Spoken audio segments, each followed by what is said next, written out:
Welcome to Maroon Talk, the only segment dedicated for anything and everything UP Fighting Maroons. I am Fim Moran, batch 2010 from UP Los Baños. Enzo Regondola, batch 2010, UP Diliman.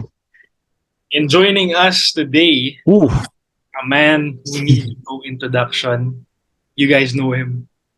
Welcome to the show, Naveen Ganglani, everybody. Thank you guys. Really appreciate the kind introduction right there. Glad to be here. This is a two-part collab. As you guys know, uh, we had our share of our guesting on his podcast, The Navs Effect. You guys That's can right. catch that on Spotify, correct, Naveen? Spotify and YouTube, yes sir. And he just recently the one of the latest episodes is our very own Henry Galinato. It's a great yep. episode. You guys should check it out. Thank you. Ang dami nating nalaman sa team as well as kay Henry. So it's a nice refresher, I would say. Kasi we see Henry as this big hulking giant. We haven't really we've seen him since season 84, but then we never really got to know him yet. So Right. check that episode and know more about Henry. So our Hulk. So, funny tidbit lang about that Henry episode, no? One thing that didn't make the podcast, because we talked about it before recording, kakwento ko na lang dito. Apparently, Henry's a big fan of Dwayne "The Rock" Johnson. Like, and it's not surprising, but apparently he Seems is. like it, you know. So he was wearing like a cap, The Rock's Brahma bull cap. And then like The Rock, he also has a sleeve tattoo on his like Yeah. left arm. Yeah. And yeah, once he told me, I'm like, why didn't I make that connection sooner? But no, I can't take credit for that pod. Thank you though. That was all Henry. He shared so many great stories, including the chest bump with Zave. And he was incredible to talk to. What's interesting too is that he's usually a shy guy. I was told by like people who his representation Film Nation told me before he came was he's actually a pretty shy guy, but once you get him to start talking, he's a hilarious, funny dude.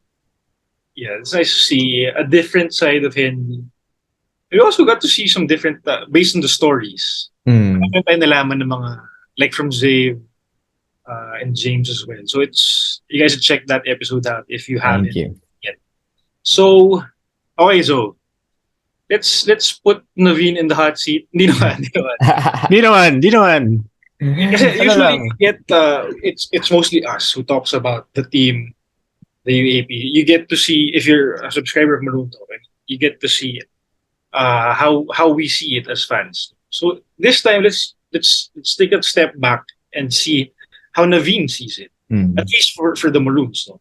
So we just want to ask Naveen right now, or like this is going to be the main topic of our discussion. What he thinks of the Maroons heading into season 85, as well as some other what players have been surprising him, or maybe and even some games now that he's been surprised with or highlighted with. So Naveen, take it away. Thank you for that. So the first thought that comes to my mind, like I mentioned, is just how deep this team is. Deep in the sense that they were already so good because their main contributors, the regulars, you knew what you were going to get out of them game after game. You knew Malik was going to do his thing, protecting the rim, playing great defense, a playmaking hub as a big man on offense. Carl Tamayo is Carl Tamayo. Zave Lucero is Zave. But some of the newer parts of the team integrating themselves so seamlessly and doing so even if your main playmaker, your court general JD Cagulangan was injured, I found that really impressive. Cyril Gonzalez fits in this team like a hand in a glove. He can shoot the ball, he can push in transition, he's feisty on the defensive end, he fights on defense over screens, he has a really controlled demeanor. It's not like, so most of the time when you have new players coming in with expanded roles in the UAP, minsan medyo kalat, diba? Kalat sila, they'll have turnovers, they'll have mistakes.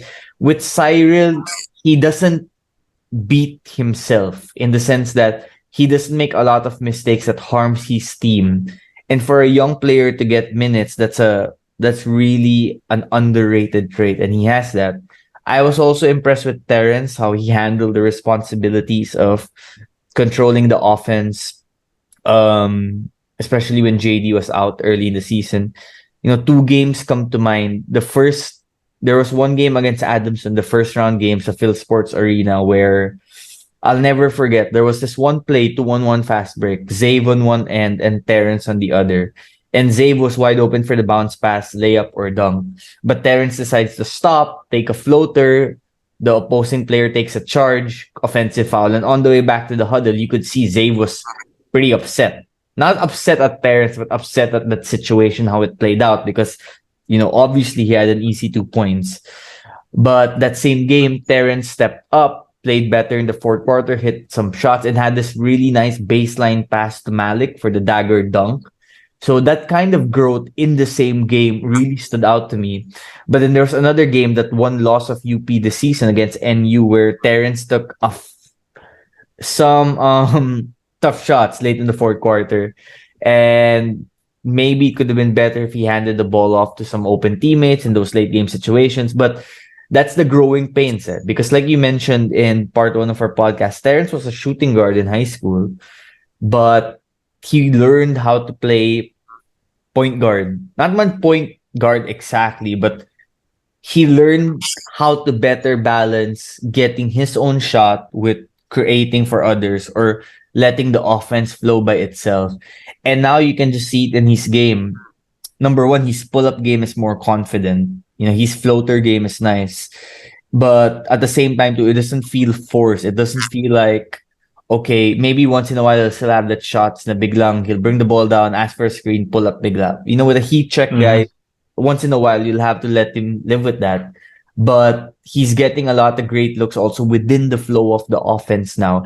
And he's contributing to that flow of the offense, which I think is super important for this team. So Uh, did you see this type of performance from UP heading into season 85? Considering, they won a championship last season. They had a pretty busy preseason, and they had most, if not all, of their key guys, from season 84 back for season 85. Did you see this type of start through 10 games? Did you see UP to be 9-1?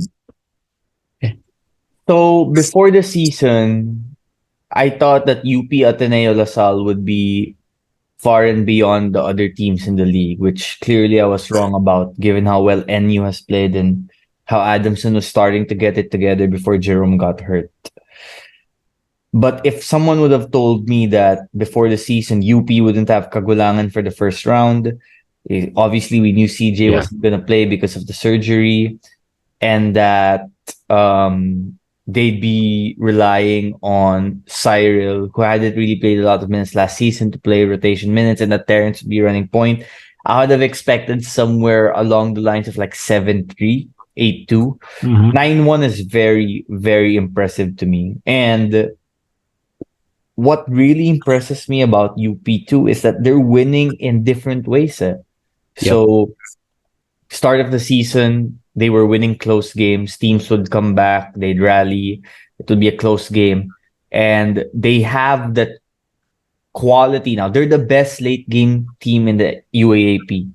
When it's a close game down the wire, do or die time, there's just this comfort level with how they play and how they execute, the confidence, and you can see it there.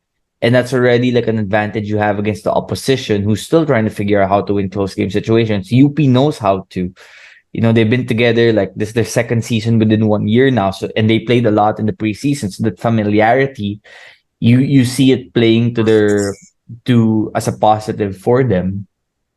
And recently too, they've started, and the return of JD plus the improved play of Galinato as of late have factored into this. But you see them now closing teams out even earlier, building massive leads, extending that lead, running away with the win. They're very Yeah. impressive. They have all the tools. They're the favorites, and I think they're the clear favorite. If I thought entering the season it would be a three-team race between UP, Ateneo, LaSalle with those teams even, but I think right now UP has distinguished itself as the favorite. I mean, if you guys have been like watching, listening to our episodes as of late, it's quite different from how we started because in Yep. recent Oh, games, wala na kaming masabi actually. Kasi sobrang okay nung system, nung coaching staff na been spoiled off since I wouldn't really say season 84 kasi season 84 was quite a trial and error type of Mm. how do you say this, tournament since we came from the pandemic and we had a totally different bunch of guys playing in Maroon right now back then. So but came when season 85 came in and no actually when preseason came in and then we were just able to rack up win after win after win. You were like, paano nangyayari to? Diba? I was like, it was so different from how it was before, back when we were in college. And so, na we three would, wins in 4 years. From 2010 to 2013. Three wins lang tayo nun. it's just nice to see how the team has been playing, how the system has been how do you say that Working. has been working with the players. So I mean, moving forward, it's gonna be if ever it gets away from us for some reason that we don't know, it's gonna be a pain because yung experiencing this type of I would say success is gonna be different to move on from. But then again, it's gonna be a problem that we'll face if ever we do eventually get there. So yeah, I mean, talking about Henry pala, Navi, as you mentioned earlier, were you able to get a glimpse of how his play was back in the States? Considering na you got some info from Film Nation or meron ba or were you Well, he was he was playing a lot like based from the highlights. So he was playing a lot like how he's playing now. So can score in the post, can rebound. He's more athletic and he can jump higher than it looks like he can. A lot of dunks. I saw a lot of dunk highlights. He just knows how to operate in that low block in the paint. And that's one more strength that UP has. They have two guys who know how to score in the block when you need a bucket in the paint, Carl and Henry. So every unit you have out there, you're gonna have a guy you can throw it to. It won't always work, but at least a guy who could maybe get to the free throw line, give you a quick 2 points, get an offensive rebound, a putback. One more note I want to mention about UP is a lot of times we see dominant teams win in the elimination round in college basketball, right? But a lot of times, maybe these dominant teams they win via blowout. So they'll win by like 10 points, 12 points. Maybe once in a while they'll only win by 7. Kind of like Ateneo last year. And they'll win by 20 points. UP is winning now both via blowout fashion, and they're winning with close games. Close. Yeah. Exactly. It's like they know when to flip that switch. And that's not to say that I agree with the notion from last season that Ateneo lost in the finals because they weren't in enough close games. However, I do think it helps that when you're playing in a lot of close games leading up to the final for the finals, there's a familiarity factor there. There's that just mere practice and repetition of how to execute when the game gets tight, when the nerves get tight, not just on the court physically, but mentally as well. Like what are you telling yourself as a player when the game is tight? How do you keep your mind focused at the moment, living in the present, rather than thinking, oh, what's gonna happen if matalo kami? Paano kami mananalo? Right? Which is just human nature. And when you're UP, you've played so many of these games season 84, you're playing these games season 85, and time in and time out, wala na yung kaba eh. You can see it in their body language in close games. So wala na yung, okay, how do we figure this out? It's now, I get the vibe na parang it's, okay, we know what we have to do. Now let's go do it. And that is such a big advantage when you're playing in a college basketball situation where anything can happen and so many random variables come into place when it comes to late game situations. They just know how to execute down the stretch of the games. And now they're learning how to put teams away earlier. They're dangerous. They're so dangerous right now. Parang ano nga eh, parang for UP parang baliktad eh. When other teams are learning how to play in close games, UP is what is early in the season, parang UP was figuring out how to avoid those close games. I mean, di ba, no first, especially in the first round, how many times did we blow a pretty big advantage late in the game? Na, 10-point lead, 7-point lead with 2 minutes left, and then with less than a minute left, it's suddenly a 3-point game, a 4-point game. Parang baliktad eh. And eventually UP learned how to operate in that situation na okay, this is what we have to do to put teams away. And we've seen that in recent games. So Yes. it's another part of the growth of the team that led them to where they are right now, I guess. And Right. yeah. You know, I'm thinking about it now and parang, is there a situation that UP hasn't faced? Parang all types of situations they've faced na eh. Right? Yeah, we won overtime already. We won blowout. We won close. And not just this season, dating back to last season. Yeah. So they know how to win if the game is tied in the final minutes. They know how to win even when they're losing in the final minutes. Diba? They were down 14 to LaSalle with 7 minutes left. They figured that out. They were down 7, I believe, or 8 to Ateneo, game 1 of the finals. They figured it out, forced overtime, won. They're figuring out now how to keep that lead once they've built that lead. They know how to win. They know how to turn a 2-point lead into an 8-point lead in like 2 minutes. So they face like all these situations and they're prepared for anything that And comes their way. even personnel wise, they've learned how to play without their JD Kagulangan. They've learned how to play minutes without Carl Tamayo. They've learned how to play minutes without Malik. With Diouf in foul trouble, with Zave struggling. They've still found ways to win over and over again, and that's what makes it the team dangerous because they're Right. still finding other ways to win when every other team thinks they've plugged in every hole against UP. They just keep finding new ways to win. This late in the season, as good as they've been, they're still getting better. They're finding, different methods on how to get there. Yeah, and I had a conversation with someone from, like the UP inside team, the management early in the season, and my question was simple. It was, why do you guys keep winning close games? What is it? And their answer was simple. It's depth.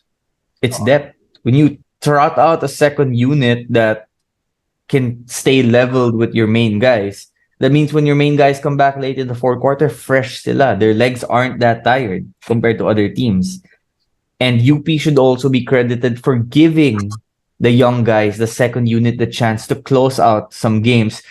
That first round game against UE, not the recent one, the first round before the first round ended.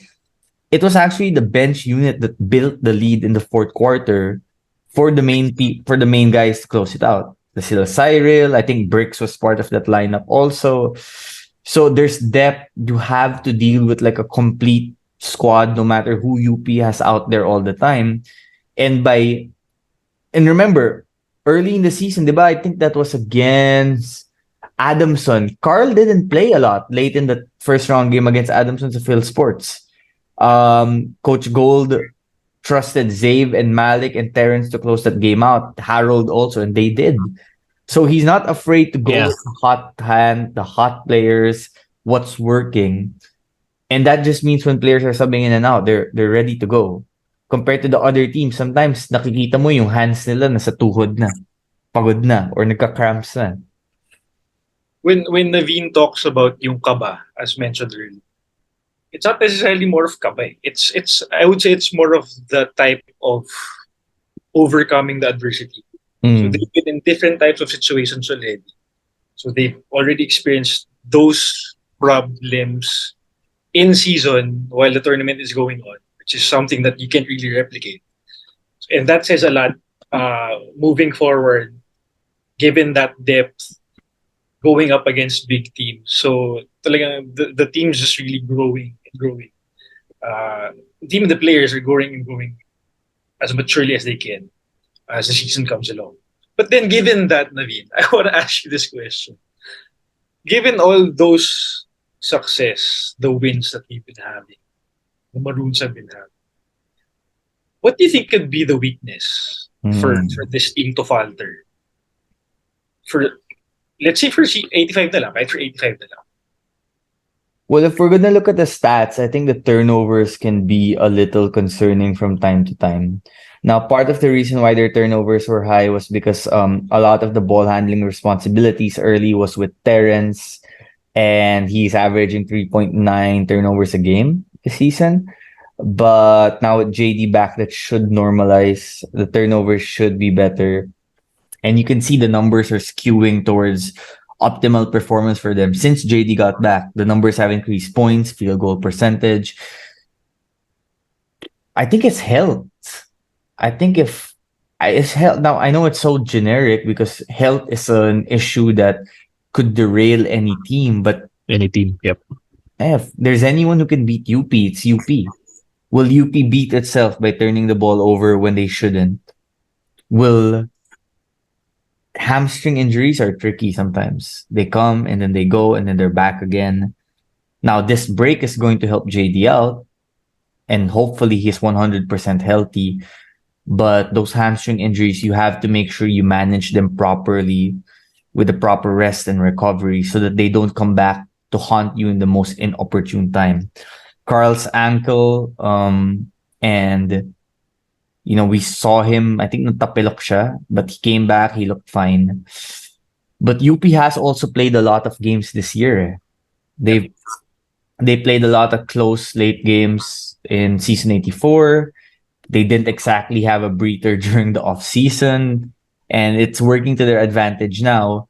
But at the same time also, now this is nitpicking now. Like if you're listening to this take note, this is nitpicking, like finding a possible weakness for UP. But even their biggest weakness, which could potentially be like injuries or health, they have a remedy for it because they have such a deep roster. They can sub guys in and out.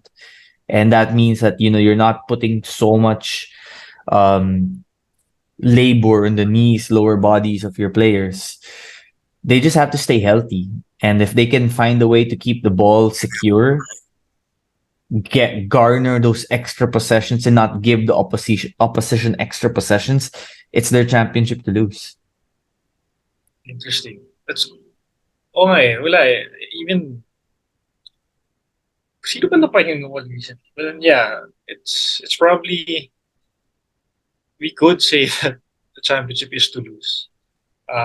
What's puzzling me actually in recent games is that Carl hasn't really been needed, quote unquote. As he got his usual numbers during that Adamson game for round two, but then if you look at UE and the one before Adamson, kumbaga we have 3 games wherein Carl wasn't really needed.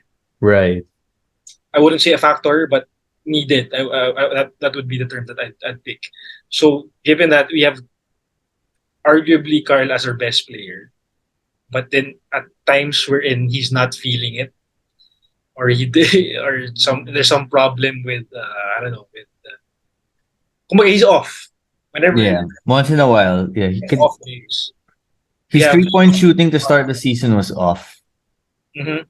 Yeah. But actually, I just thought of one more possible weakness, and that's where the absence of Richie and CJ might hurt them in the final four or finals.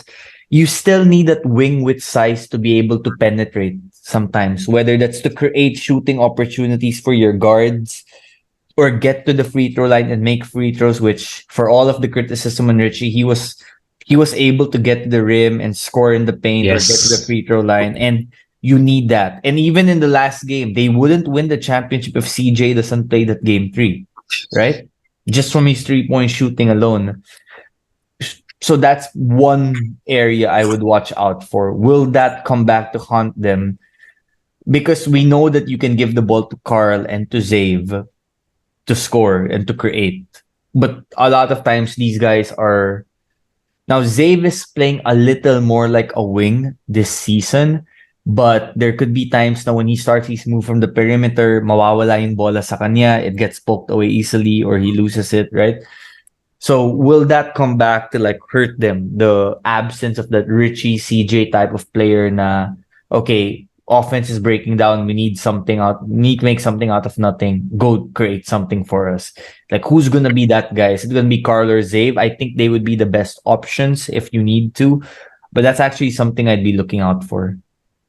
Yeah, that's actually one factor that Enzo and I talked about uh, during while we were running down the lineup for 85.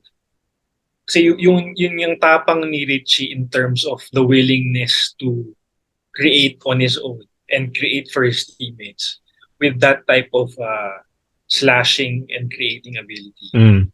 is something that we haven't really seen get replaced by a certain player in this season in this lineup.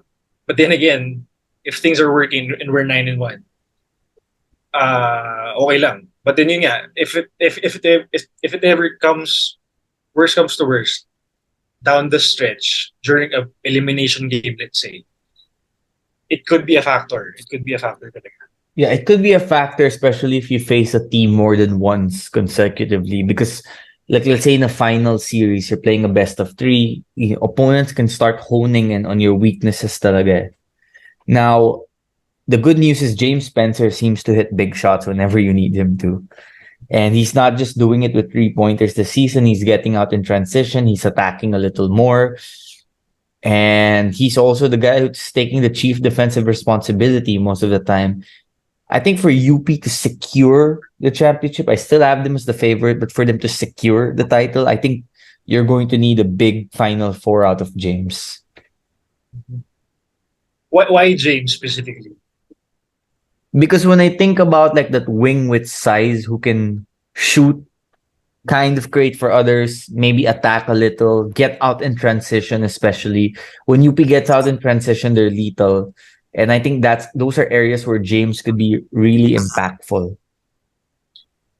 And considering that James has the past two games, James Spencer had 5 assists each. Surprising. I mean, Mm-hmm. he doesn't really score much as of late in recent games, but he does makes ways to create for his teammates and do good on defense. Yeah, James is going to be one of those guys where he gets to the pros like the PBA or somewhere and he's playing really well and he's scoring a lot of points and people are going to be like, Santo Galing, he didn't naman do this at UP.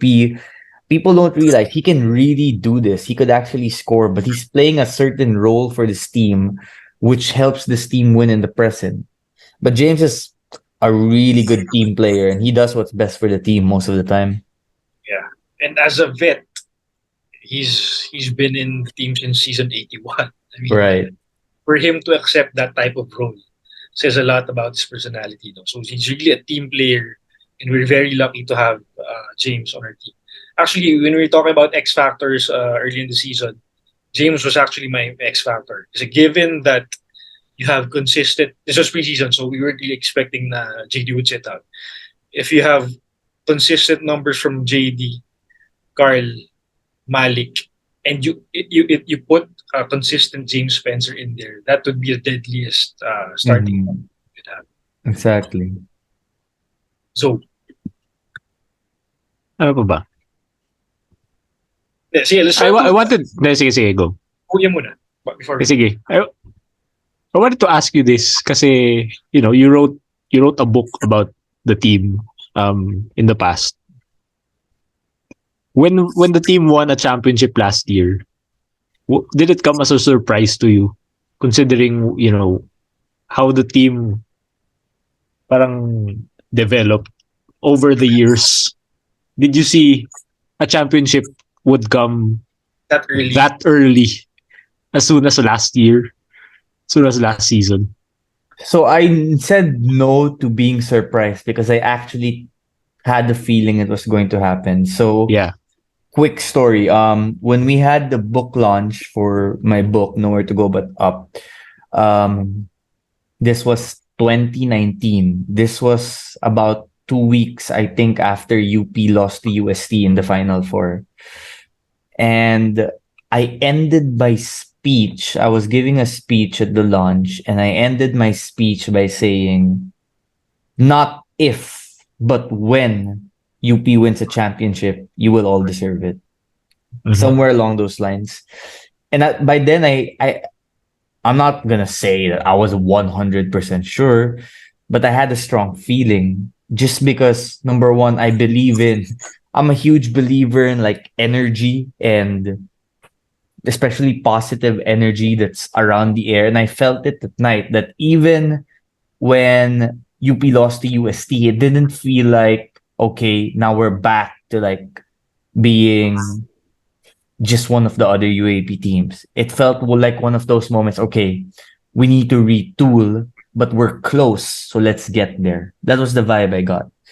And true enough, that's what happened because after that, they elevated Bo to program director, hired Coach Goldwyn and his staff who had won in so many levels. They knew how to win basketball games.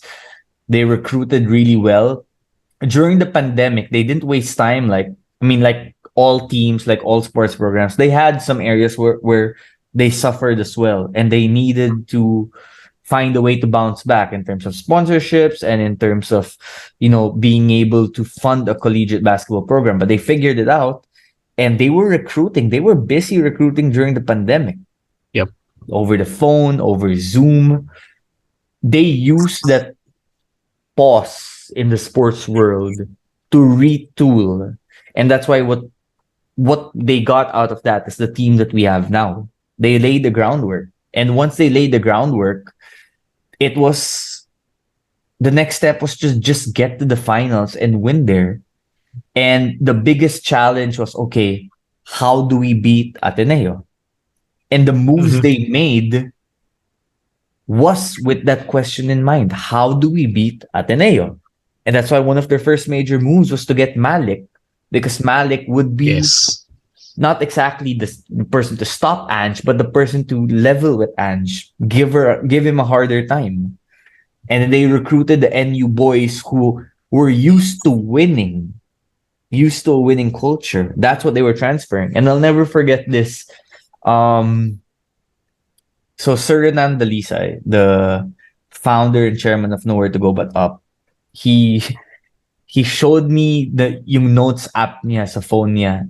It was a note that he created, I think, when they took over the team 2014, Yeah. 2013 somewhere, and it was like a 5-year plan. So the first year was, okay, get that one win. And then literally the second year it said there, get 3 wins. And that's what they did, diba? 2015, Yeah. they got Yeah. 3 wins. It came to fruition talaga eh. Then I think it was build after that, if I'm not mistaken, it was build the culture, Final Four, championship. So they skipped the Final Four. They made it straight to the finals. But rather than going to the championship, bumalik sila ng Final Four.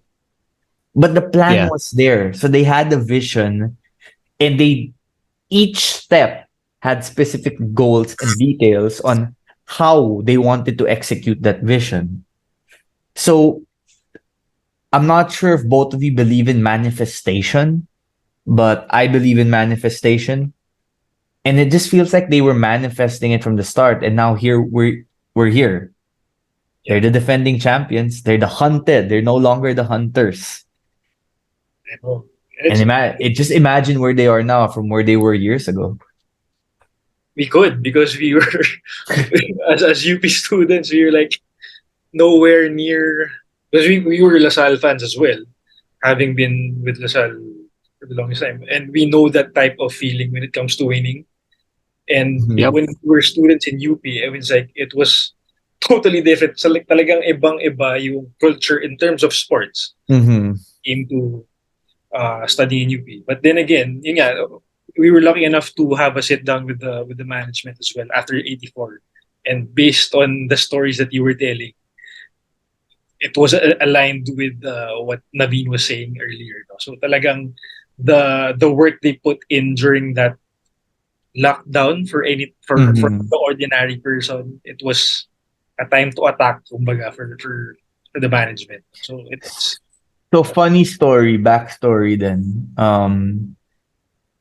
One of the reasons why they recruited the NE, I'll never forget this. This was March 2019 or end of Feb, 1 week before the pandemic. Okay, 1 week. I was at Celebrity Sports in Quezon City. yeah. I Mhm. was doing a feature on Sam Dowd. And Oh when I yeah. when I talked to the UP management, some of them, they still laugh because this whole time while I'm doing an interview with Sam Dowd, there's a behind the scenes tune up game taking place, which I did not know. They actually didn't tell me Like because it's a closed door game. a closed door game. There was a closed door tune up game taking place, and they didn't want it getting out first. So that's also why they didn't tell me first, because they knew I would have pursued that story, di ba? It was the UP Maroons. Nandun pa si Bright Aqueti. I think Bright and Malik were playing pa at the same time kasi tune-up game naman. Richie was there. Wala pa si CJ. They were having a tune-up with the NU Bullpups. Coach Goldwyn's NU Oh Bullpup. yeah. Parang I heard. Yeah, go ahead, go ahead. Yeah. And Jerry Abadiano scored 33 points, I think, the tune-up game. NU high school team Ooh. beats UP that just made the Final Four. And There.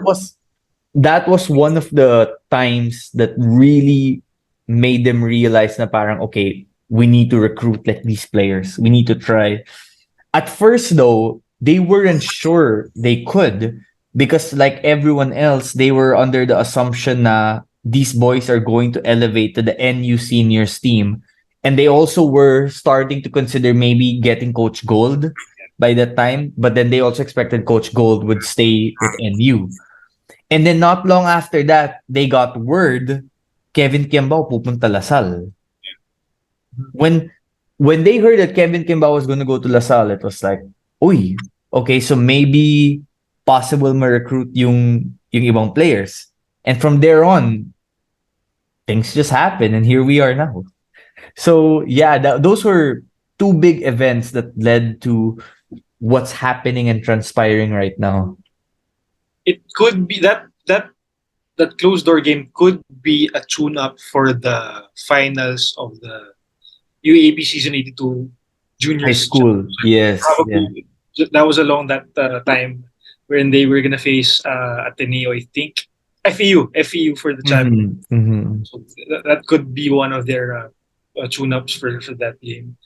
But yeah, fast forward to how many months in 2020, we got news that Carl and Jerry committed to the UP Fighting Maroons for some weird reason that nobody could really. I mean, as someone who watched them in high school, I couldn't believe what's happening. Yep. Eh, How? It How in the world? was when that happened, you kind of got the sense na okay, they might not win a championship right away, but because they have these recruits, they will eventually win a championship. It feels that way. It just so happened everything was elevated and they figured it out right away. They made it happen right away, which I think is what's most Yeah, impressive. that's what Fim and I are talking about. Na how the hell did this happen so quickly? I mean, Right. we're relying on rookies. We have a new coaching staff. You know, for us to beat a team like Ateneo na they have their system from the previous year, they have their coach, they have some of their players Veteran. coming Yep. back from the previous season, right? If you And look at the for UP timeline, to overcome that, galing, di ba? Yeah. Yeah. Could have been. Go ahead. Like if you look at the timeline, Ateneo was supposed to win the finals in '84 because they had the vets, they Yeah. had the Mm. system, they had the coach, they had everything. And then this was the season where UP is supposed to like take the reins because then of all of Ateneo's departures. But UP was like, no, we're not waiting. We believe our time is now, and we're gonna play like our time is now, and they did it. Didn't seem like it over Lasal, man. For that Final Four. Damn that Final Four. See, see, there's one concern I might have about possibly facing LaSalle. In a Final Four, you don't want to face a team that has guards who knows what it's like to play in like tight college basketball situations. Evan Nelly has, for all that people say about him, he has been through close games, NCAA and UAAP, and you don't want to face Deshaun Winston. I mean, if Deshaun Winston's first three jump shots go in, medyo matakot ng konti. Oof. Although I am think it would be a great matchup again. UP versus LaSalle, one incredible team right now, the other team not so incredible, but that would be a good matchup to have in the Final Four. Yeah, talking about the Final Four, Nabil, let's run through the remaining games of the UP Fighting Maroons. We have FEU, FEU, LaSalle, UST, and Ateneo. We ran through this in the Navs effect, and let's just run through this again. Your predictions in what's the situation gonna be like when we come to Final Four? Ooh, okay. So I think UP is going to be the number one seed. I think they're going to be either 12-2 or 13-1. I think Ateneo and NU will be tied for 2 and 3, and they're going to have a virtual best of 3 series. I think LaSalle and UE will be tied at 4 and 5 and have a playoff to determine number 4, which I think LaSalle would win. And then I think it's UP LaSalle, Ateneo and U. And I think we get part 3 of the rivalry in the finals, Ateneo versus UP in the finals. For NU Ateneo, is it gonna be just one game? Oh, I think it's going to be interesting. I think it would actually go 3 games. Hey, I think it would go 3 games. what But did you see? Go ahead. that's assuming my best of 3. I think if Ateneo has a twice to beat advantage, Ateneo will win the first game, and yeah. For NU, when you're a young team on the rise, you need to have build that momentum talaga to carry over to the Final Four. So, but how did you see Ateneo? I mean, NU overcome Ateneo in their last game. What was it? Was there a specific factor that you saw? I think Ateneo took Manansala for granted. And he was just like scoring on hustle plays, creating extra possessions, rebounding the ball well. I think Ateneo relied too much on their outside shot and they weren't so creative. I think Fortsky was a little too hesitant. And as the lone, like reliable, court general they have now, he can't play that way. He needs to be assertive because a lot of his teammates also rely on him to create for them. And this is why I think Chris Kuhn could be super important moving forward too. Yes. Oh. That would be my one concern for Ateneo. It's that guard spot in a tight Final Four situation. Is Forsky gonna think shoot? Is he going to think pass? Right? And you can't blame him for choosing one of the other because there's some games where the 3-point shot is deadly. I mean, that game against UP in the first round, he forced overtime. Yep. The difference is, like, it's kind of like the Terrence factor to me with Fortsky. But see, UP has a JD and Ateneo has Fortsky. But when you look down the rest of the bench, Paul Garcia, for example, who maybe some thought could play point guard, but he's kind of shown that he's more of a 2 guard. So that's my question with Ateneo, the bench. Can there be unique contributions from that bench, even 1 or 2 guys to step up and provide those extra plays that you need to win, who is it going to be? My best bet would be that they'd hope Chris Kuhn takes over that role. He's gonna be deadly, man. If Chris Kuhn flips the switch and goes third year Ravenna-esque in the final four all the way to the finals, I mean, they'd really be deadly. He was deadly in the last game against, I forget, but yeah, Lasal, yeah. Lasal, yes, Lasal. But I mean, if he gets to be consistent with that, plus a consistent Dave, also a consistent Ange, they'd be back to their winning ways. So Chris Kuhn could be the X factor of this one of this Trinity, as well as Fortsky, I would say. So Mhm. again, it's still anybody's ball game, I would say, and Ateneo has time to peak still, as well as LaSalle. They still have time to recover and get back to how they to improve their form. So yeah, let's exciting times ahead. Super exciting. I'm happy we had this break though. The Yeah, games are going by so fast, I know, man. and yeah, Yep, and the yep. schedules are compressed. You've got 4 games, same days for obvious reasons why they have to do it. Um, but we're gonna have a sprint to the finish. It's not going to be a marathon. It's going to be a sprint. Ito And lang ang ganap ni Enzo. It's we have more or less 2 weeks left. It's not even two. It's not even a full 2 weeks. I mean, What? at 10 this days? at this point, 1 month from now, we're going to be in the finals of the UAAP. Yeah, That's insane. That's insane. I mean having 2 seasons in 1 year. It's a treat for I, any PAP fan. So I, as a fan, I love it. As a reporter, I'm so happy to have just one season in 1 week.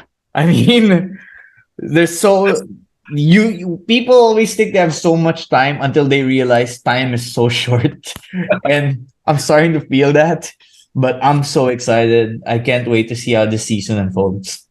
especially have 4 games in 1 day, right? Oh my god. All the more. All the Oh my. more. So I feel so bad for my wife. I got married to her last December, and our first year together as a married couple, I covering 2 NBA teams, 2 UAAP seasons in the same year. I have my full-time job outside of media, running a podcast. I'm so happy she still loves me. You're living the dream, man. Oh my god. Well, you know what? In fairness to her too, she loves the UP Maroons as well. So I like taking her to the games. Nice, nice, nice. See, I'll let Enzo give one last question before we close this out. Sure. So, let's give Naveen one. I mean, naisip Uh, before I give one of my own after yours. who's your favorite UP Maroon for season 85? Ooh, good one. Pero may tanong ko, what the Favorite like to watch? his favorite overall? Like, Or favorite you overall? admire most, siguro, from the team? So I will probably say this with the basketball perspective because I do have relationships with players in the team, and as human beings, I like them all. Like those I know, I like them equally. Um, that's so hard. Okay, basketball perspective, I really like how Zave has played this season. I think he's Yeah. reworked on his shooting form. The 3-point shot looks deadly. There's such a nice flow and smoothness to the rhythm of his game. On defense, he like it's hard to score on him if you're a smaller, quicker guard just because he's so long. And in transition, he's deadly. He hasn't been dunking as much this season as he was last season, but he's just so Yeah. effective.